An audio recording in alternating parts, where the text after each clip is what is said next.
Hello student, आगे हम लोग बढ़ते हैं। एक क्लास 2 क्लास हो चुका है। हम लोग अम्ल, क्षारक एवं लवण के बारे में पढ़ यूनिट 2 के बारे में पढ़ रहे हैं। देखिए अगला टॉपिक है अम्लों के अभिलक्षण। बुक में देखिएगा सरकारी किताब में इसको सीधे लिखे हैं अम्लों के रासायनिक अभिलक्षण। अम्ल और क्षार के रासायनिक गुण के बारे में पढ़ना है। देख लीजिए मैंने अम्लों का अभिलक्षण लिखा है तो समझ जाइएगा। यानी कि कैरेक्टरिस्टिक्स ऑफ एसिड। पहला नंबर क्या है? लिटमस एक प्रकार का पत्र होता है। आगे डिटेल में पढ़ाएंगे, दिखाएंगे लिटमस कैसा होता है। पेपर साइज टाइप के होते हैं, कहाँ से कैसे होते हैं बाद में पता चलेगा। एक लिटमस क्या होते हैं बताइए? पेपर होता है, लिटमस पत्र, जिससे टेस्ट किया जाता है कि एसिड है कि ये क्या है, बेस है, मतलब अम्ल है कि ये सामने वाला क्षार है, उसका टेस्ट किया जाता है। तो मोटा मोटी आइडिया लग गया होगा। पेपर टाइप के लिटमस होते हैं।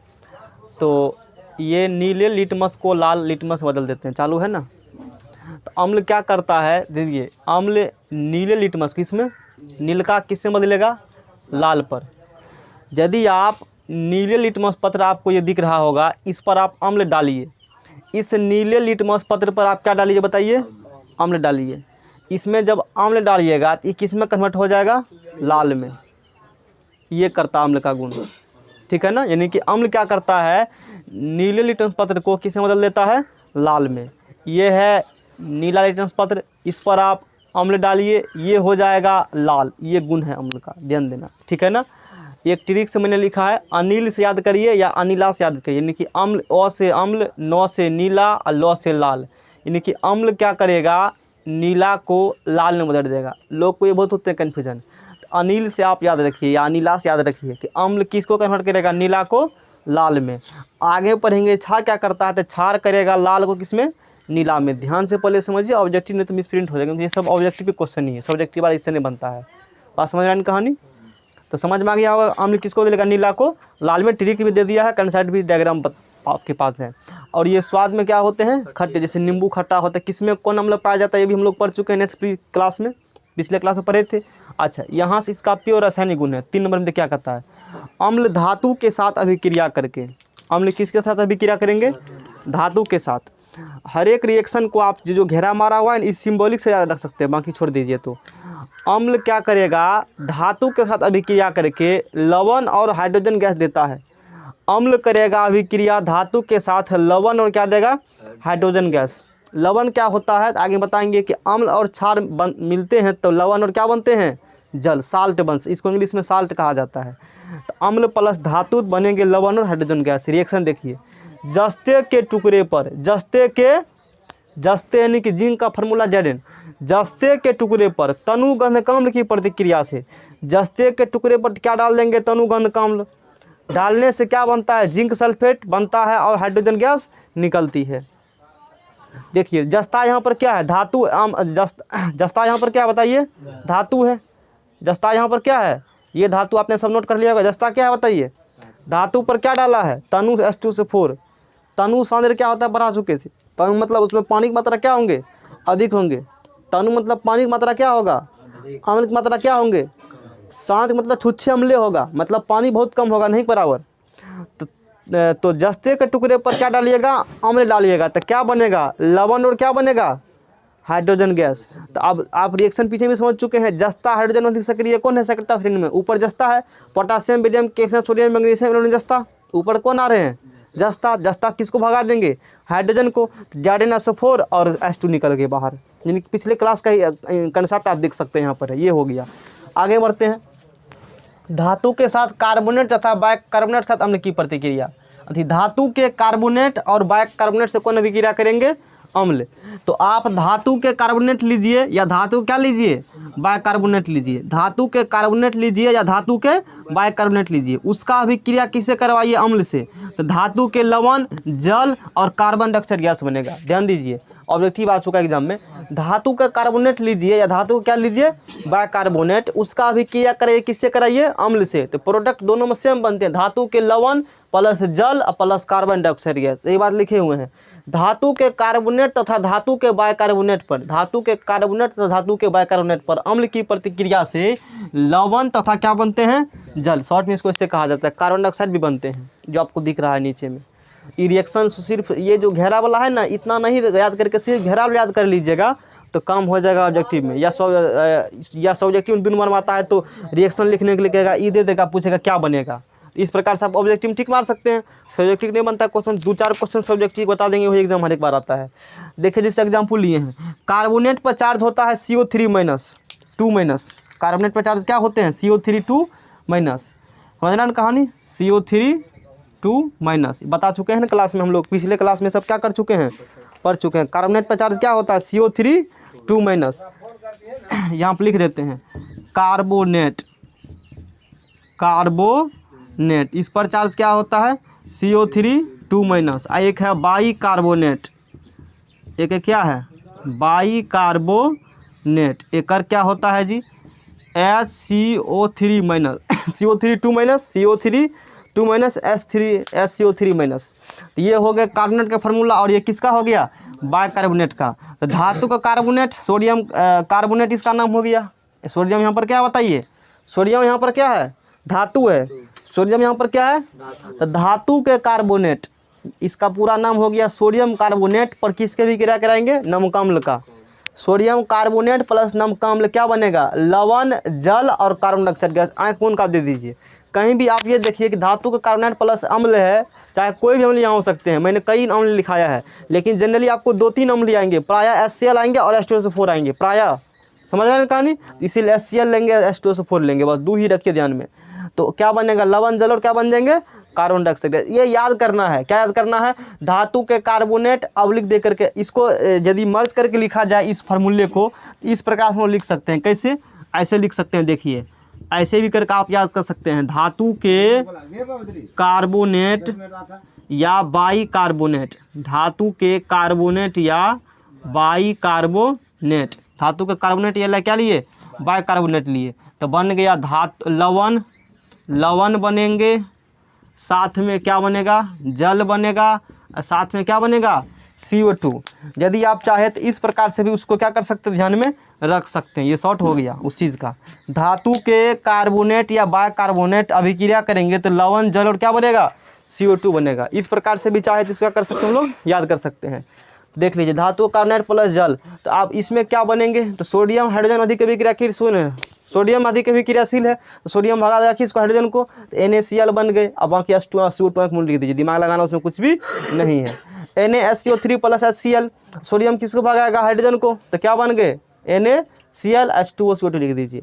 यही चीज़ कहना चाहते हैं। धातु का कार्बोनेट या बाइकार्बोनेट, लवण, जल और CO2 याद करना, यही पूछेंगे हम। और क्या पूछेंगे बाद में फिर? धातु अम्ल प्लस धातु क्या बनेगा? तो आपको करना लवण और हाइड्रोजन गैस, ठीक है ना? एक रिएक्शन उसका याद रख लीजिए। और ये तो दोनों पॉइंट पहले से पता है, नोट करिए इतना। चलिए आगे हम लोग शुरू करते हैं। अगला कुछ नोट पॉइंट में देखिए, बात एग्जाम आ चुका है। ये क्या कहता है? कहता है CO2 गैस को चूने के जल में पास कराने से। CO2 गैस को किसे पास करवाएंगे? चूने के जल। चूने का पानी है, इसका नाम कैल्शियम हाइड्रोक्साइड है। यूनिट 1 में भी ये पॉइंट आए होंगे, समझिए पहले। CO2 गैस को चूने के जल में पास कराने से, ये आपका है CO2 गैस, इसको पास करे किसी चूने का जल, चूने का पानी से पास कराइए तो क्या बनेगा? कैल्शियम कार्बोनेट और क्या बनता है? जल बनता है। कैल्शियम कार्बोनेट और क्या बनेंगे? जल। ये श्वेत अवक्षेप है और घुलनशील पदार्थ है। अब समझिए यहाँ से क्वेश्चन एग्जाम में क्या बनता है, ये चीज़ आपको पूछेगा। 2 नंबर में आ चुका है एग्जाम में। इस प्रतिक्रिया में कैल्शियम कार्बोनेट बनता है। इस प्रतिक्रिया में क्या बन रहे हैं? ये कैल्शियम कार्बोनेट इस प्रतिक्रिया में बन रहे हैं, जो जल में अघुलनशील है। क्या ये पानी में घुलेंगे? नहीं। कैल्शियम कार्बोनेट जल में क्या है? अघुलनशील है और श्वेत रंग का पदार्थ होता है। ये किस रंग का पदार्थ है? ये इसी कारण चूना जल दुधिया होता है। पूछता है ये लाइन परीक्षा में कि चूना जल दुधिया क्यों होता है। परीक्षा में क्या पूछेगा? चूना जल दुधिया क्यों होता है, उसी का ये पूरा जवाब लिखना आपको। क्या लिखना है? क्वेश्चन पूछेगा कि चूना जल दुधिया क्यों होता है, पूछेंगे क्वेश्चन क्या पूछेगा? चूना जल दुधिया क्यों होता है। तो हम ये बताएंगे कि CO2 गैस को चूने के जल में पास कराने से, CO2 गैस को चूने के जल में कैल्शियम कार्बोनेट और क्या बनता है? H2O बनता है। इस प्रतिक्रिया में कैल्शियम कार्बोनेट बनता है, जो जल में क्या होते हैं? अघुलनशील होता है और श्वेत रंग का। मतलब चूना का जल दुधिया इसलिए होता है कि इस रिएक्शन जो आप देख रहे हैं, यही रिएक्शन है, इसमें CaCO3 क्या है? अघुलनशील है और ये किस कलर का है? श्वेत अवक्षेप प्राप्त हुआ है। इसी कारण चूना जल क्या होते हैं? दुधिया, मतलब दूध के कलर का। आएगा तो एग्जाम लिख दीजिएगा चूना जल दुधिया क्यों होता है, जवाब इसी में से आएंगे। रिएक्शन लिख दीजिएगा, भाषा लिख दीजिएगा, बस हो गया। मतलब रिएक्शन लिख देना, पहले भाषा लिख दीजिए और फिर क्या लिख दीजिए? रिएक्शन। समझ में आ गया होगा। आगे करिए, अत्यधिक मात्रा में CO2 प्रवाहित करने पर, अब इसी में आगे फिर एक क्वेश्चन पूछता है, देखिए घुमा के, एनसीईआरटी का लैंग्वेज पूरा है, मतलब ये रिएक्शन दोनों उसमें भी दिए गए हैं। अत्यधिक मात्रा में CO2 प्रवाहित करने पर इससे ये बना, आप CO2 भर भर कर और प्रवाहित इससे रिएक्शन में कर रहे हैं, इससे ये बना, इसमें CO2 प्रवाहित किया तो आपको ये बना, आप CO2 और प्रवाहित कर रहे हैं, मतलब CaCO3 plus H2O, CaCO3 plus और CO2 दे रहे हैं, तो आगे बन जाता है कैल्शियम बाइकार्बोनेट। आगे क्या बनता है, पूछेगा कि ये जो चूना जल जो दुधिया हो चुका है इससे और मात्रा में CO2 प्रवाहित करेंगे तो क्या बनेगा, तो क्या बताएंगे, कैल्शियम बाइकार्बोनेट बनेगा, यानी कि CaCO3 plus H2O plus CO2 plus CaHCO3 whole 2। समझ में आ गया होगा बात को। और प्रवाहित करिएगा तो CO2 और प्रवाहित करिएगा तो CaHCO3 होल 2 यानी कि कैल्शियम बाइकार्बोनेट बनेंगे। अत्यधिक मात्रा में CO2 प्रवाहित करने पर निम्न क्रिया होती है। चलिए आगे बढ़ते हैं। आगे है 5वां पॉइंट, हम लोग अम्लों के अभिलक्षण के बारे में पढ़ रहे हैं। नेक्स्ट 5 पॉइंट देखिए, अम्ल तथा क्षारक की प्रतिक्रिया, यानी कि अम्ल और क्षारक प्रतिक्रिया करेगा आपस में तो लवण और क्या बनेंगे, जल। इस अभिक्रिया को उदासीनीकरण अभिक्रिया कहा जाता है। कोई पूछेगा ना उदासीनीकरण अभिक्रिया किसे कहते हैं, तो आपको ये बताना है, जिस अभिक्रिया में अम्ल और क्षार अभिक्रिया करके लवण और क्या बनाता है, जल, उसे कहते हैं उदासीनीकरण अभिक्रिया। इंग्लिश में से न्यूट्रलाइजेशन अभिक्रिया कहते हैं। ऐसा क्यों बोला गया है, क्योंकि अम्ल और क्षारक एक दूसरे को इफेक्ट को कैंसिल कर देते हैं। ये खट्टा और ये कड़वा दोनों कैंसिल कर देंगे तो उदासीन हो गया ना, इसीलिए से क्या बोला हमने है, उदासीनीकरण अभिक्रिया। जैसे पेट की अम्लता को दूर करने में, आगे पढ़ाएंगे, पेट की अम्लता को दूर करने में, आप इनो खाते हैं ना, मिल्क ऑफ मैग्नीज जिसे कहते हैं, वो क्षारीय हैं, उदासीन हो गया, अम्ल और क्षार मिलकर क्या हो गए, उदासीन। वहाँ पर उदासीनीकरण अभिक्रिया हो रहे हैं, आगे लिखाएंगे भी, समझाएंगे डिटेल में, अभी थोड़ा सा मैंने बताया समझने के लिए। तो अम्ल और क्षारक मिलेंगे तो लवण और क्या बनेगा, जल। देखिए ये है अम्ल और ये क्या है, क्षारक। इसका अब नाम सबको पता नहीं किसका नाम क्या है, पढ़ा चुके हमने, लिस्ट दे दिया आपको याद करने के लिए। नमकाम्ल प्लस सोडियम हाइड्रोक्साइड, नमकाम्ल प्लस सोडियम हाइड्रोक्साइड बन क्या गया, सोडियम क्लोराइड प्लस जल। क्या बन गए, सोडियम क्लोराइड प्लस क्या बन गए, जल। इसका ये हो गया। अब नोट में देखिए पॉइंट लिखा है, एक कंपटीशन के लिए अति महत्वपूर्ण है, कंपटीशन और 10वां में भी आ चुका है। आगे वो क्षारक वाला पढ़ाएंगे। धातु प्लस ऑक्सीजन, धातु प्लस अभिक्रिया करेंगे तो बन जाता है धातु के ऑक्साइड, धातु प्लस ऑक्सीजन अभिक्रिया करेंगे तो बन जाता है धातु के ऑक्साइड। और धातु के ऑक्साइड का जो प्रकृति होता है वो क्षारकीय होता है, बेसिक नेचर का होता है। बेसिक नेचर का बताइए, बेसिक नेचर का। कंपटीशन में पॉलिटेक्निक में बहुत बार पूछता ये है, आज 10वां में आ चुका है कि पूछेगा कि धातु के ऑक्साइड की प्रकृति क्या होती है, तो आप बताएंगे क्षारकीय, बेसिक होता है। बात समझ रहे हैं। मेटल के ऑक्साइड की प्रकृति क्या होती है, क्षारकीय होती है। याद कर लेना, अति महत्वपूर्ण पॉइंट मैंने बताया है। अम्ल तथा धातु के ऑक्साइड अभिक्रिया आप करेंगे, छुछे रिएक्शन नहीं मिलेगा ना। यूनिट फर्स्ट इसलिए हमने कहा अच्छे से आप कर लीजिएगा तो आगे दिक्कत नहीं होगा। यूनिट फर्स्ट को पूरा समय देने को ना पढ़ने के लिए, ताकि अच्छे तरीक़ा से पढ़ सके। इसीलिए पेपर बीच में हम गैप कर देते हैं ताकि रिवाइज करने का मौका मिल सके, दिमाग में बैठे कि क्या चल रहा है, डॉट है पूछिए। अब चल रहा है छुछे रिएक्शन नहीं पढ़ेंगे हम लोग। तो अम्ल तथा धातु के ऑक्साइड की प्रतिक्रिया, अब अभिक्रिया करेगा अम्ल और धातु के ऑक्साइड। अम्ल और धातु के ऑक्साइड अभिक्रिया करेंगे तो लवण और क्या बनेगा, जल। ये घेरावा वाला आपको याद करना खाली है, घेरावा वाला आपको याद करना खाली है। बात समझ रहे हैं कहानी, इसमें पूरा पॉइंट याद करना है। तो धातु के ऑक्साइड तथा अम्ल की प्रतिक्रिया से, धातु के ऑक्साइड तथा अम्ल की प्रतिक्रिया से लवण तथा क्या बनते हैं, जल।